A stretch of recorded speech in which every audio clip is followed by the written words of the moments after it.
आप सभी को जय मसीह की। मैं आपको आज बताना चाहती हूँ कि हमारा परमेश्वर एक एक व्यक्ति की चिंता करता है। एक एक व्यक्ति की मतलब चाहे इस संसार में लोग अलग अलग जगह पे रह रहे हैं, अलग अलग तरह के बीमार हैं, परेशान हैं, लेकिन हम बहुत सी गवाहियाँ सुनते हैं कि हम यीशु मसीह को नहीं जानते थे, लेकिन वो हमारे सपने में आया और उसने हमारे जीवन को बदला है। या कई लोगों को तो ऐसी भी गवाहियाँ सुनी हैं कि वो मर गए थे और मरने के बाद वो प्रभु यीशु मसीह को नहीं जानते थे और मरने के बाद भी उन्होंने स्वर्ग में परमेश्वर के दर्शन को देखा। तो आज मैं आपको बताना चाहती हूँ कि हमारा परमेश्वर एक एक इंसान की कैसे चिंता करता है, वो हमारी केयर कैसे करता है, हमारा ध्यान कैसे रखता है। मैं इस बारे में आपको बताना चाहूँगी। मरकुस 4 का मैं 35 पढ़ूंगी। 4 का 35 वचन। उसमें क्या कह रहा है कि उसी दिन जब सांझ हुई तो उसने चेलों से कहा, आओ हम पार चलें। और वे भीड़ को छोड़कर वैसा जैसा वह था वैसा ही उसे नाव पर साथ ले चले और उसके साथ और भी नावें थी। हालेलुया। यहाँ पे मैं आपको बताना चाहती हूँ कि जो यीशु मसीह थे पहले वो क्या कर रहे थे कि वचन दे रहे थे लोगों को, लेकिन इसके बाद जब साँझ हुई तो वो चेलों के साथ क्या बोला कि आओ हम पार चलें, मतलब समुंदर से उस पार अगले किनारे जाने के लिए परमेश्वर ने बात किया। हालेलुया। इससे पहले हम यहाँ पे देखते हैं कि वहाँ पे एक दुष्ट आत्मा से ग्रस्त व्यक्ति था जिसे परमेश्वर चंगा करने के लिए गया था। हालेलुया। तो मरकुस हम 5 का 1 और 2 पढ़ूंगी मैं। वे झील के पार गिरासेनियों के देश में पहुँचे। जब वह नाव पर से उतरा तो तुरंत एक मनुष्य जिसमें दुष्ट आत्मा थी कब्रों में से निकलकर उससे मिला। हालेलुया। यहाँ पे वचन में क्या लग रहा है कि जब वो वहाँ पे झील के किनारे जब वो निकला, जब वो अगले झील के किनारे पे पहुंचा और जैसे नाव पर से वो निकला उतरा तो वहाँ पे एक दुष्ट आत्मा से ग्रस्त व्यक्ति जो था उससे मिलने के लिए आया। मतलब ऐसा लग रहा है कि वो वहां पे इंतजार कर रहा था प्रभु यीशु मसीह का कि प्रभु यीशु मसीह आएंगे और आज छुटकारा देंगे। हालेलुया। तो उस व्यक्ति के बारे में थोड़ा सा मैं बताना चाहती हूँ कि वो व्यक्ति कैसा था। मैं 5 का 3 पढ़ूंगी। 5 का 3 कह रहा है कि वह कब्रों में रहा करता था और कोई उसे सांगलों से भी न बांध सकता था। मतलब वो व्यक्ति कैसा था, सांगलों से भी उसको बांध नहीं सकते थे उसको, मतलब बांधने की वो कोशिश करते थे कि इसको हम सांगलों से, क्योंकि वो उसका दिमाग बहुत ज़्यादा खराब था, वो दुष्ट आत्मा से ग्रस्त व्यक्ति था तो उसे बांधना चाहते थे, लेकिन वो सांगलों से भी उसे बांध नहीं पाते थे क्योंकि ऐसा यहाँ वचन में लिखा हुआ है। हालेलुया। तो हम यहाँ पे देखेंगे कि उस व्यक्ति की हालात क्या थे। हालेलुया। क्या था कि वह कब्रों में रहा करता था और क्या था, उस व्यक्ति को कोई वश में नहीं कर सकता था। मतलब जो व्यक्ति दुष्ट आत्मा से ग्रस्त था वो कब्र में रहता था, उसे कोई वश में नहीं कर सकता था। तीसरा, उसका दिमाग ठीक नहीं था, दुष्ट आत्मा ने उसे पागल कर दिया था। हालेलुया। इसके बाद चौथा क्या कहता है कि वह अपने आप को ही मारता था, घायल कर देता था और खुद के शरीर को ही वो क्या करता था, घायल कर देता था। वो अपने बस में नहीं था क्योंकि दुष्ट आत्मा ने उसे कंट्रोल किया हुआ था। हालेलुया। आज भी क्या है, हमारे बहुत से, यदि हम अपने आसपास के लोगों को देखते हैं तो हमने देखा है कि उनके जीवन में भी ऐसी बातें हैं। हालेलुया। तो क्या कह रहा है वचन कि वो उसकी हालात जो थी बहुत ही ज़्यादा खराब कंडीशन में थी।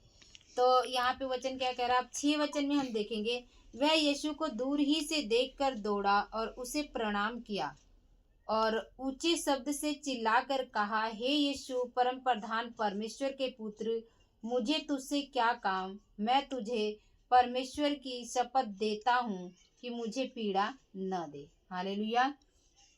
यहाँ पे क्या, दुष्ट आत्मा जो थी ना उसके अंदर की, वो उसको देख के ही, यीशु मसीह को देख के वो दौड़ी। इसका क्या मतलब है कि हमारा जो परमेश्वर है वो दुष्ट आत्माओं को वश में करता है। दुष्ट आत्माएं भी हमारे परमेश्वर से थर थर आती हैं और कांपती हैं। ऐसा वचन में लिखा हुआ है। और 8 वचन में क्या लिखा हुआ है कि वो क्या करती है, वो आज्ञा को मानती है। क्योंकि यहाँ पे लिखा हुआ 8 वचन में लिखा हुआ है कि क्योंकि उसने उससे कहा था, हे अशुद्ध आत्मा इस मनुष्य में से निकल आ। हालेलुया। 9 वचन कह रहा है, उसने उससे पूछा तेरा क्या नाम है? उसने उससे कहा मेरा नाम सेना है, क्योंकि हम बहुत हैं।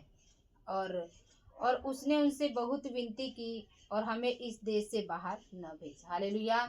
उन्होंने क्या किया था, हम इस कहानी को जानते हैं कि दुष्ट आत्माओं ने क्या किया था कि हमें इस देश से बाहर मत भेज, लेकिन उन्होंने कहा था कि सूअरों के झुंड में भेज दे। और जब वो सूअरों के झुंड में परमेश्वर ने उसे भेज दिया तो वो सारा झुंड जो था वो झील में मर गया था। ये हम कहानी को जानते हैं। लेकिन हमारा परमेश्वर क्या हालातों को बदलने वाला परमेश्वर। हालेलुया। आगे आप लोग इस कहानी को पढ़ लेना। मैं 15 से बताना चाहूंगी। 15 में कह रहा है, यीशु के पास आकर वे उसको जिसमें दुष्ट आत्मा थी अर्थात जिसमें सेना समाई थी, कपड़े पहने हुए और सचेत बैठा देखकर डर गए। हालेलुया। मतलब क्या था कि वो इंसान ऐसा था जिसे कब्रों में क्या करते था, कब्रों में रहता था, उसे सांगलों से भी नहीं बांध सकते थे, उसका दिमाग खराब था। लेकिन जब वो ठीक हो गया, जब यीशु मसीह से मुलाकात हो जाती है ना, तो क्या होता है कि वो जो लोगों की स्थिति जो होती है वो बदल जाती है। लोगों का हालात जो होता है वो बदल जाता है। एक बुरी हालात से परमेश्वर उसे एक अच्छी हालात में लेकर आया। हालेलुया। लेकिन लोग क्या थे, वहाँ हैरान थे, डर गए कि ये इंसान जिसे हम सांगलों से नहीं बांध सकते थे, ये इंसान ऐसा ऐसा कैसे आराम से बैठा हुआ और अपने कपड़े पहन रखे हैं और एक इंसान की तरह वो बैठा हुआ है। और 19 वचन में क्या कह रहा है, 19 वचन में कह रहा है, मनुष्य उस परंतु उसने उसे आज्ञा न दी और उससे कहा अपने घर जाकर अपने लोगों को बता कि तुझ पर दया करके प्रभु ने तेरे लिए कैसे बड़े काम किए हैं। हालेलुया। मतलब क्या है कि जब वह दिकापुलिस में इस बात को प्रचार करने लगा कि यीशु ने मेरे लिए कैसे बड़े काम किए हैं, और सब लोग अचंभा करते लगे। मतलब वो जो दुष्ट आत्मा से ग्रस्त व्यक्ति था ना, जब वो ठीक हो गया उसने बोला कि प्रभु मुझे तेरे साथ जाना है, मुझे तेरे साथ रहना है। लेकिन प्रभु यीशु मसीह ने बोला कि नहीं, तू अपने आप को जा, अपने लोगों को दिखा और मेरी गवाही दे। हालेलुया। तो परमेश्वर चाहता है, जब हमारे जीवन में परमेश्वर काम करता है ना, तो परमेश्वर चाहता है कि हम दूसरे लोगों को परमेश्वर के बारे में बताएं और परमेश्वर उन्हें भी छुटकारा दे। हालेलुया। दुष्ट आत्मा से ग्रस्त व्यक्ति जो है, जो इस वीडियो को देख रहे, जो भी दुष्ट आत्मा से ग्रस्त व्यक्ति हैं, परमेश्वर उनकी भी चिंता करता है। ऐसा नहीं है कि परमेश्वर ने आप लोगों को छोड़ दिया है, क्योंकि उसकी जिंदगी गवाही मैं हूँ। मेरा जीवन भी ऐसा ही था, मैं पागलों की तरह हो गई थी, लेकिन मेरे को परमेश्वर ने चंगाई दिया है। कभी परमेश्वर की इच्छा हुई तो मैं अपनी गवाही को आप लोगों के साथ बांटूंगी। लेकिन परमेश्वर यहाँ पे क्या कर रहा है, मैंने क्या बोला था कि परमेश्वर एक एक व्यक्ति की चिंता करता है। एक एक व्यक्ति जो बंधनों में जकड़े हुए हैं, जो दुष्ट आत्माओं में ग्रस्त है, जो बीमार है, जो परेशान है, यहाँ पे झील पे ये नहीं देखा। इसके बाद वहाँ पे बोला गया कि परमेश्वर फिर से मतलब क्या है कि वहाँ पे एक इंसान को, सिर्फ परमेश्वर को पता था, शाम का टाइम था और शाम को परमेश्वर क्या कर रहा था कि उन चेलों को बोला, मतलब क्या इतना जरूरी हो गया था परमेश्वर के लिए कि हाँ परमेश्वर अब शाम को ही उस झील के पास जाएगा, मतलब उस झील को पार करके और परमेश्वर वहां पे जाएगा। लेकिन चेले नहीं जानते थे, लेकिन प्रभु यीशु मसीह जानता था कि कोई इंसान है वहां पे जो कि बहुत हालात उसकी खराब है, जिसे मुझे चंगा करना है। हालेलुया। तो परमेश्वर, इसके बाद हम पढ़ते हैं वहां पे कि इसके बाद नहीं लिखा गया है कि परमेश्वर ने वहां पे और कोई काम किया।